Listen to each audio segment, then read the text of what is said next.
to the Sportscast, October 9th, 2023. If you haven't yet, please subscribe in all our channels: YouTube, Twitch, X, and Apple Podcast. You can also listen to us on your smart speaker. If you're listening on Apple Podcasts or Spotify, please leave a rating and a review. It will help us out tremendously. We're also on online digital radio. You can visit us on thesportscast.net or download our app, the Sportscast One for iOS. Week 5 recap. A lot going on. The Cowboys are not that good against the 49ers. Miami convincingly beat the Giants, so they're back. The Jaguars are undefeated in London. Does that say something? And the Steelers won the grudge match.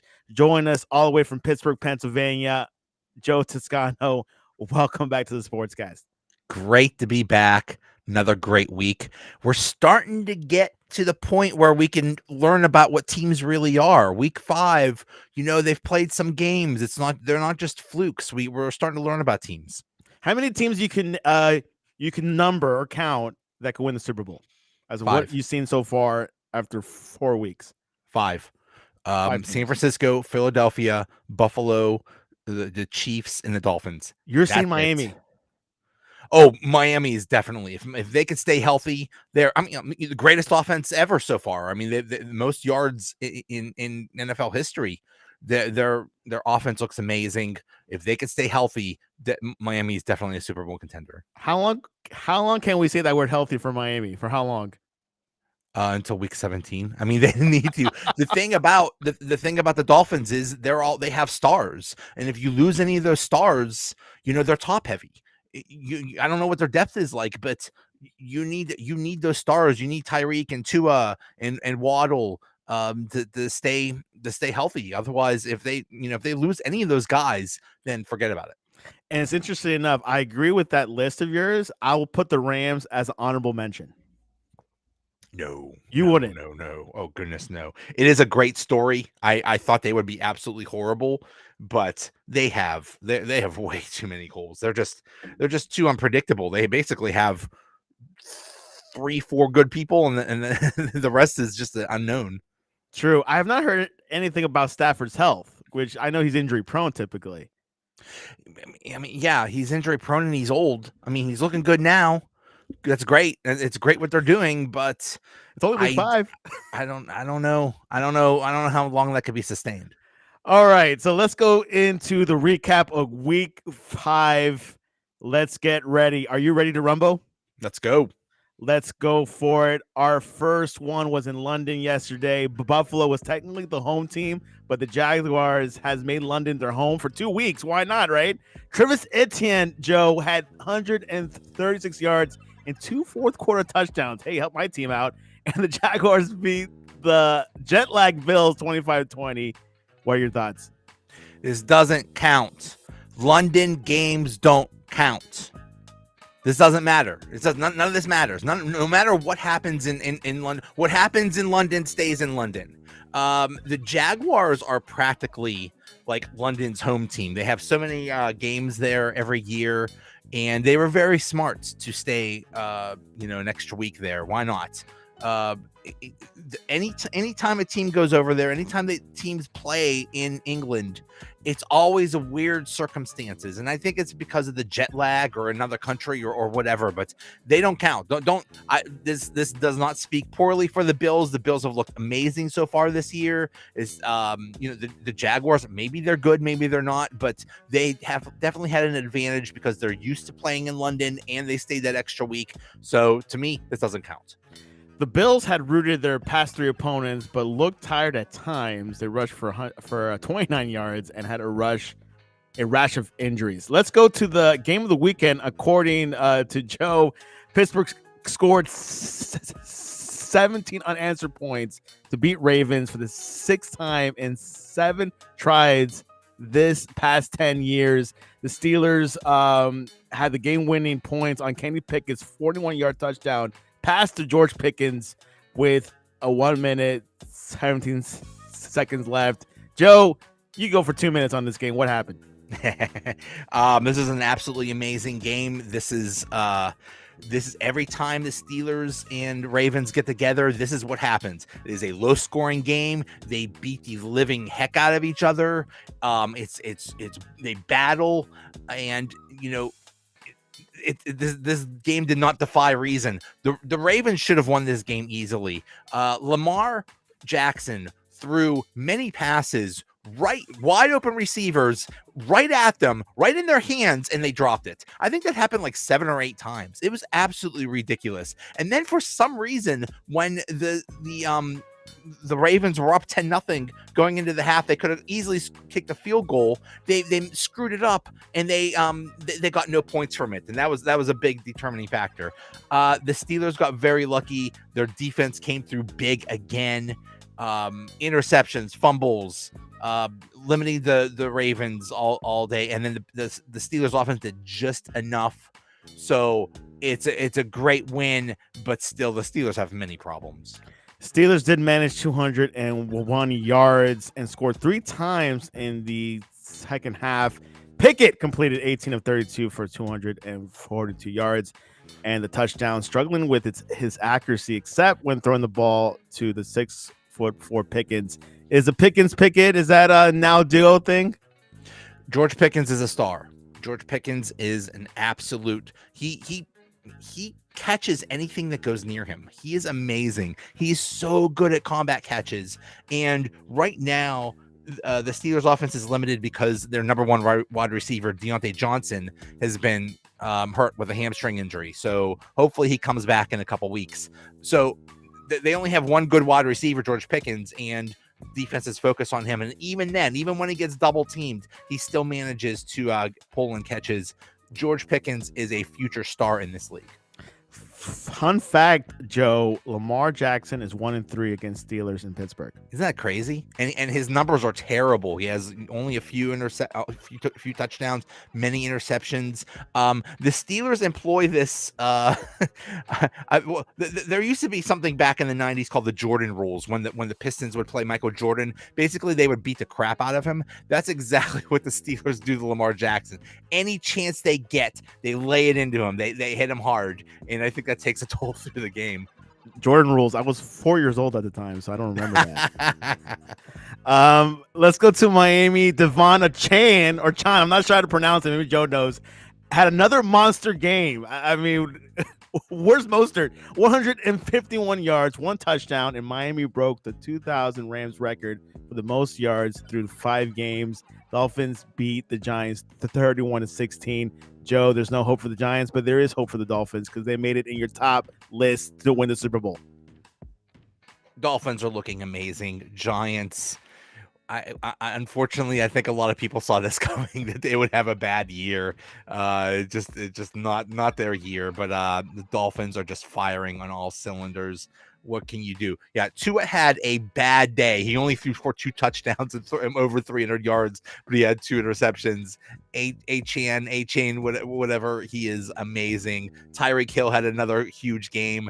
They're just, this is, I mean, statistically, this is the greatest offense ever. Yeah, it might be the best offense ever.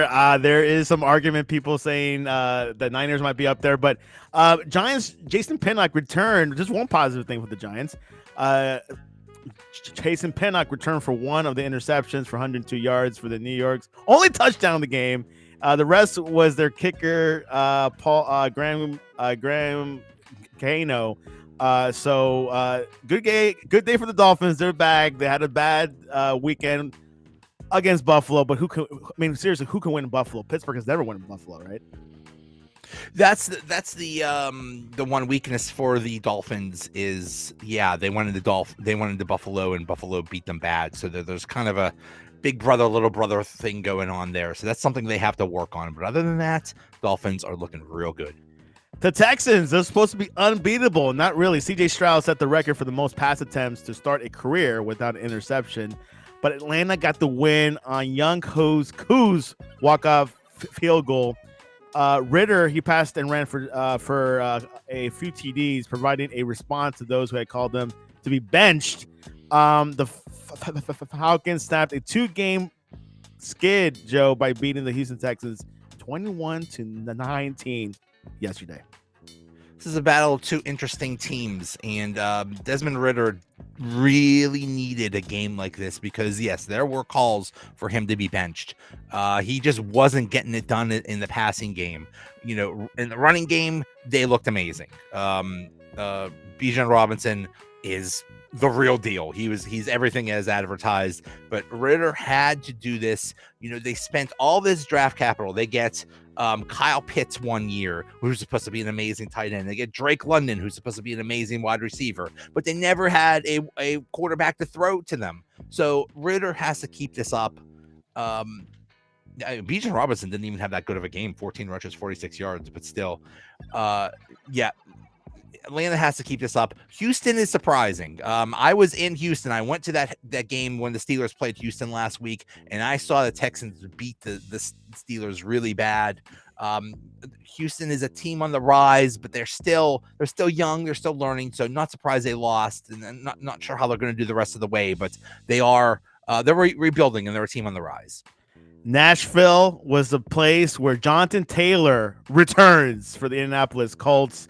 But not really. Zach Moss rewrote the script, Joe. He upstaged the two big stars, Anthony Richardson, running for at least 165 yards, scoring twice while helping Gardner Minshew and the Colts overcome the loss of injury. Richardson for a 23-16 victory.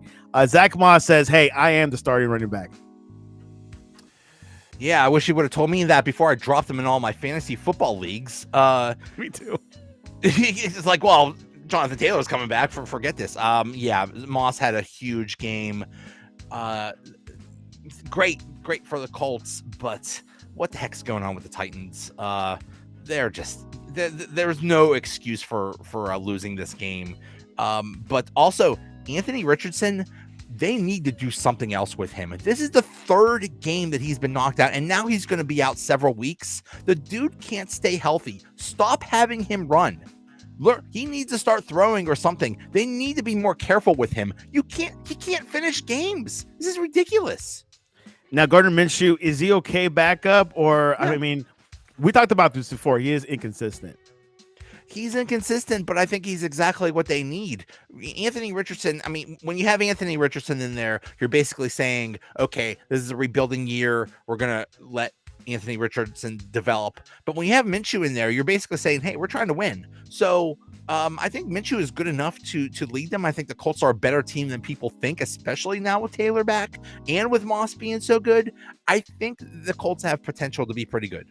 Now, at this point, would you put your hedge towards Moss or Taylor? Or, hey, let's get JT, see what he has, what he's been doing this offseason. Like, what are your thoughts over this situation here? I think they need to ease him in, slowly. I mean, they just gave Jonathan Taylor that huge contract, so they have big plans for him. It was probably just a situation where, he was off. He didn't have any training camp, and then he was off for a month. So he's probably very rusty and just needs to get back in the game shape. So as they're easing him in, they can still play Moss a lot.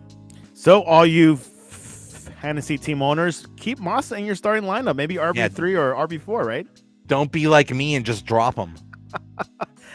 New England Patriots have been outscored 72-3 over the last two games, and quarterback Mac Jones has been he's been going to the bench twice. Not so great.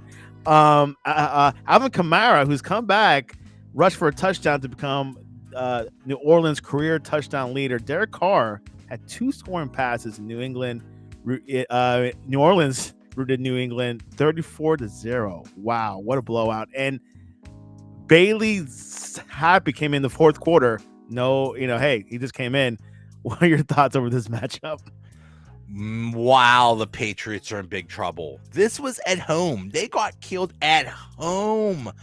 Man, the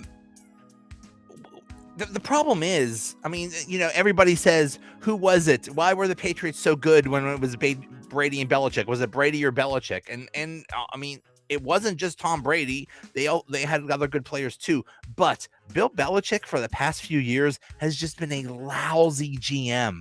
He has drafted horribly. He's acquired players that aren't very good. And he drafted Mac Jones, and Mac Jones right now is a disaster. everything is a disaster in New England. And Bill Belichick said, well, we're gonna start at square one and reevaluate everything. They need to reevaluate. They really need to, because they are in big trouble. Do you think Bill might be ousted sooner than we think, or Yes. no, they're going to give him a pass? No, listen, he's one of the greatest coaches of all time, and nobody can say that they have as many, Super Bowl victories as him. And that buys you a lot of goodwill, and that buys you a lot of time. But at some point, you have to realize it's not working. And he's basically, I think he's only hanging on to get the NFL record for most coaching wins. But he's like 20 away or something like that. He's like, at this point, he's like 3 or 4 years away from that. Are you going to put up with 3 or 4 years of terrible seasons just so he could get some record? I think the end, this might be the end for Bill Belichick in New England. Yeah, there's for sure Kraft, the owner of the Patriots, have mentioned he doesn't have patience. He wants to see the team go to playoffs at least. Actually, he probably wants them to go to the Super Bowl every year, but that's not going to happen. And you're right about that, Joe. Like he even said he would not put up a waiting for a record to be broken. Yeah. I mean, I get it. It's a impressive record, and I'm sure Belichick wants it to be considered the greatest coach of all time, but not at the expense of the team. Yeah. Let's go to Detroit. Jared Goff beat Bryce Young in a battle of number 1 picks as Carolina fell to 0-5. I was thinking, who's still like the worst team? Carolina is, and remains the only team without a win this season. Jared Goff, Joe, threw for 3 touchdown passes in the first half and ran for another score in the fourth quarter, lifting the Lions to a 42-24 victory over the winless Panthers. Someone told me the Lions are looking good and hot. Does Joe agree? I agree. I was wrong about them, or maybe I'm not. I don't know. I wasn't very high on them before the season, but they are looking really good. Yeah, all credit to the Lions. The Panthers, the bad news is they're rebuilding, and they just have to let Bryce Young, do his thing and learn and stuff. So this is a rebuilding year. The worst news is they traded their first-round draft pick to the Bears. So if they do really bad, if they continue to have the worst record in the league, they don't even benefit from it. The Bears will with the best pick in the draft. So this is really bad news for the Panthers. They just got to ride it out and hope things get better. Draft implications. That's what Joe is trying to say. Let's go to Denver. Jets offensive coordinator Nathaniel Hackett used to be head coach in Denver. Got a revenge win in Denver. The plays that they got rid of him, but hey, he did pretty bad there. But it was New York's defense that put this one away. Breece Hall had a 72-yard touchdown run in Bryce Hall's 39-yard game. He scooped and scored after Quincy Williams' second sack of the day. But it was Hackett who presented with the game ball afterwards. Your thoughts? This is the Nathaniel Hackett Bowl. It was a Nathaniel Hackett Bowl after what Sean Payton said.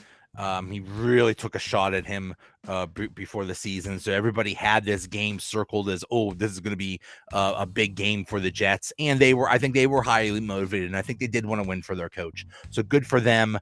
2 big things for the Jets. Breece Hall is an absolute monster. He was awesome last year, then he got hurt.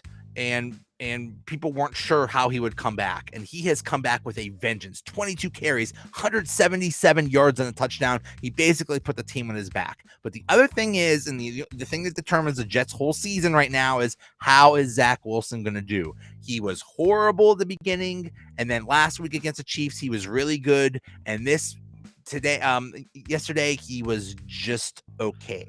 199 yards, 1 interception, not great, but still not terrible. Basically, the entire Jets season goes how Zach Wilson goes.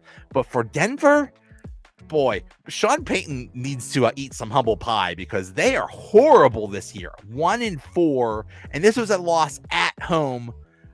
They just look bad, and their defense looks really, really bad. Russell Wilson is now 5-14 as the Broncos starting quarterback after posting a 104-53-1 mark in Seattle. Zach Wilson making his fourth straight start in place of Aaron Rodgers, was the 19 of 26 for 199 yards and the interception. Who won between the Wilsons, Russell or Zach?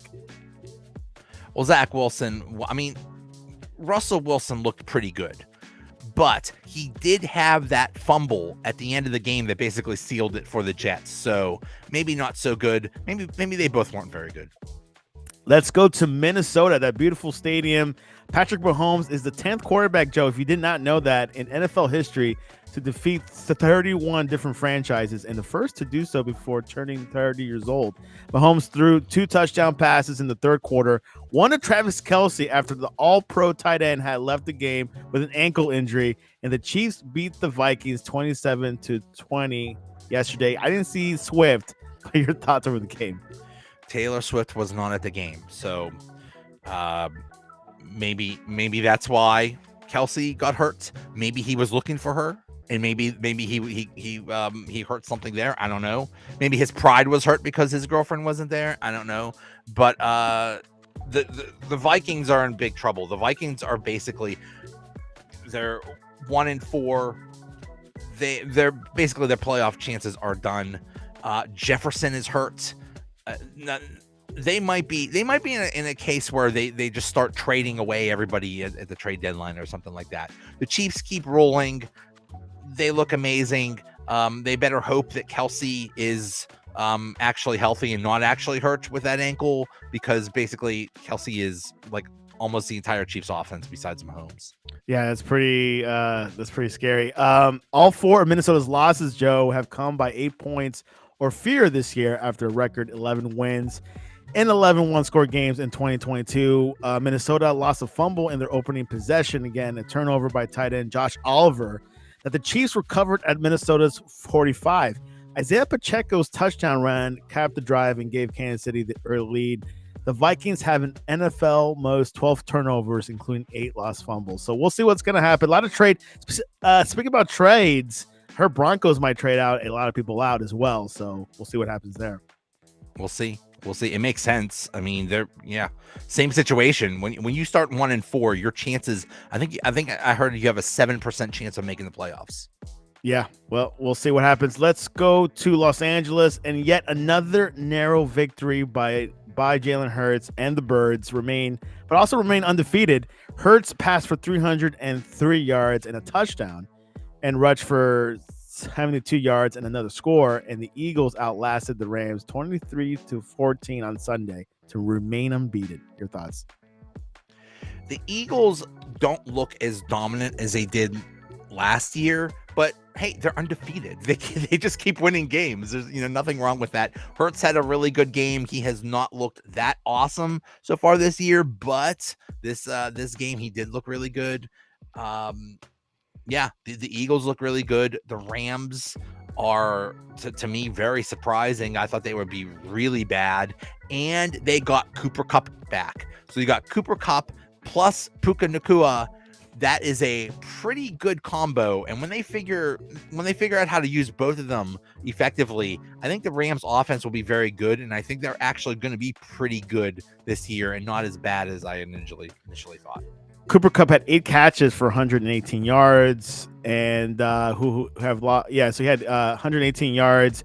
Kupp made 5 catches for 56 yards on Los Angeles opening drive, but the offense only made 1 more touchdown march. Stafford passed for 222 yards and hit Tutu Atwell and rookie Puka Nacua for touchdowns, but Los Angeles offense didn't cross midfield in the second half. Nacua finished with 7 catches for a career low of 71 yards. So a lot of work to be done there. Eagles looking good, as well as the Niners, which we'll get there very soon.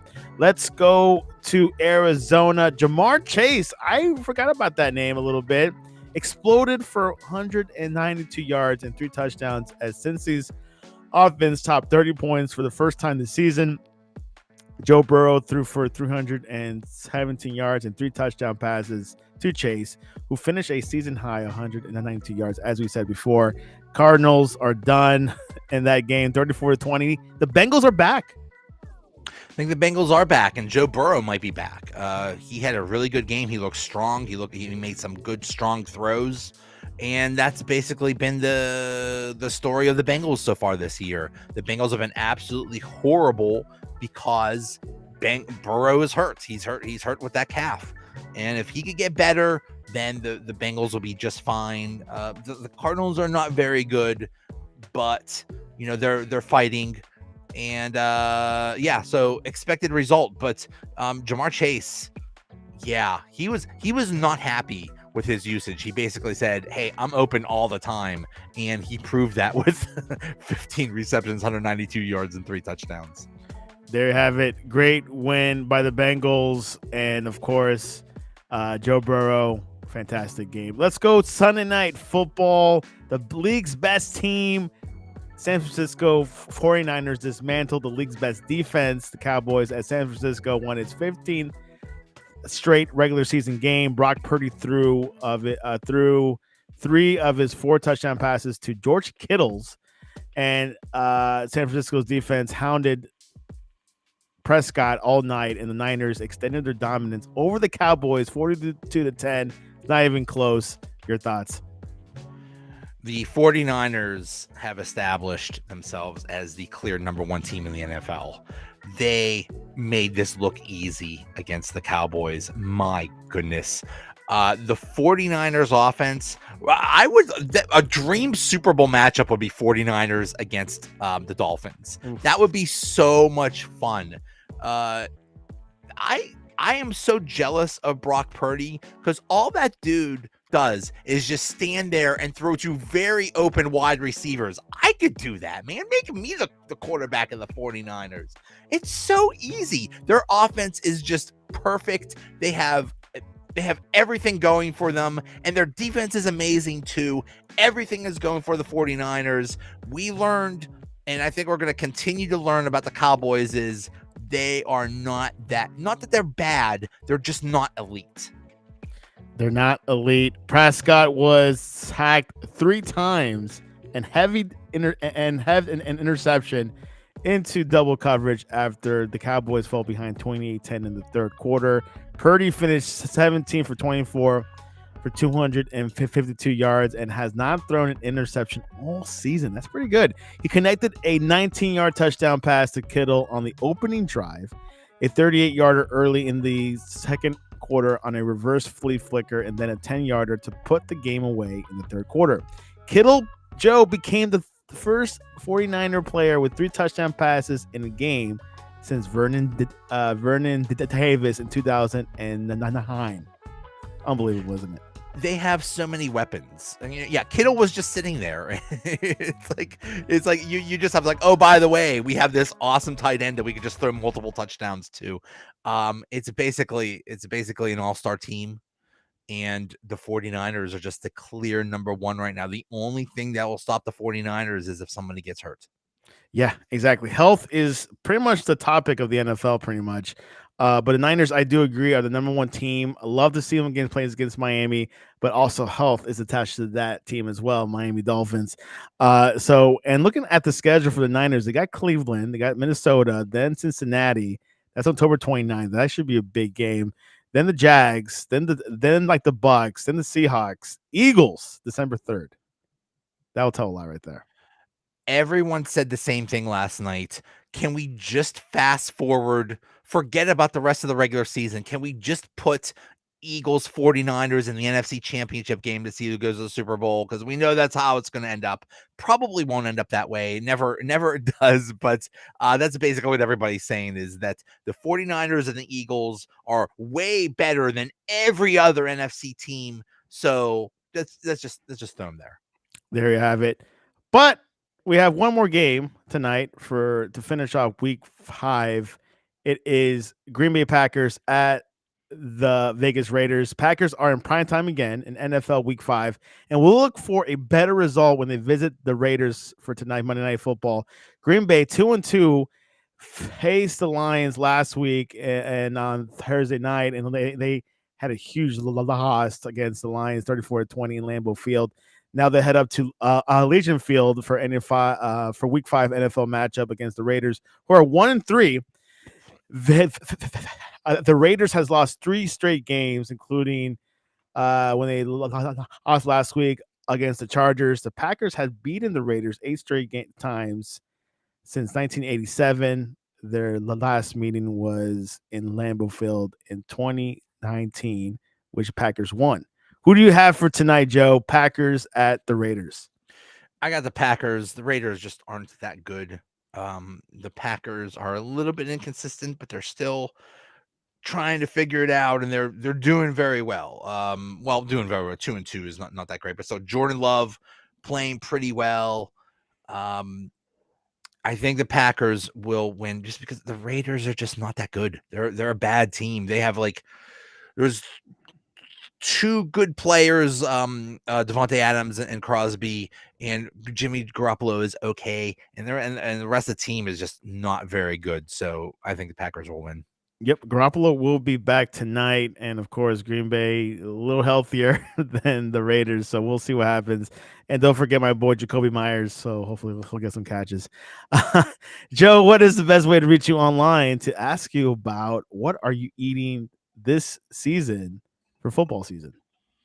Oh my goodness. It's Joey Bag of Donuts V&7F. There's this local bar that does $2 hot dogs, $2 nachos, and $2 soft pretzels. So and they have like almost all the games on their TVs. So it is heaven for me. Cheap food and all the games. I'm in heaven. I basically live there. That is inflation proof. Yes. Tell me about it. Joey Bag of Donuts with a V, not an F. You can follow us on the Sportscast on the sportscast.net website or the Sportscast1 on X and also on Instagram. We got Wednesday night with Alan West on the top 25 rundown. They'll talk about Mario Cristobal's terrible playing call of not taking a knee. He went for it, and they lost against Georgia Tech. And of course, Thursday night, Victor does not sound happy yesterday, but he was happy the Cowboys lost. So he had some positive things last night to say. The Cowboys are very good for providing entertainment for all the haters, and the Cowboys have a lot of haters. The Cowboys have united the nation against hating them, and we had a good time Sunday night. I just don't know what to think of the Cowboys. I mean, they lose against the Cardinals and the Niners, but they spoke everyone else. So I don't know what to think of them yet. Who did they smoke though? They had a weak schedule so far. We'll see. If they play the Steelers, it might be a better measurement. We'll see. No comment. Well, there you have it. Sportscast Week 5 NFL. Joe, I appreciate you coming on to the Sportscast. Thank you.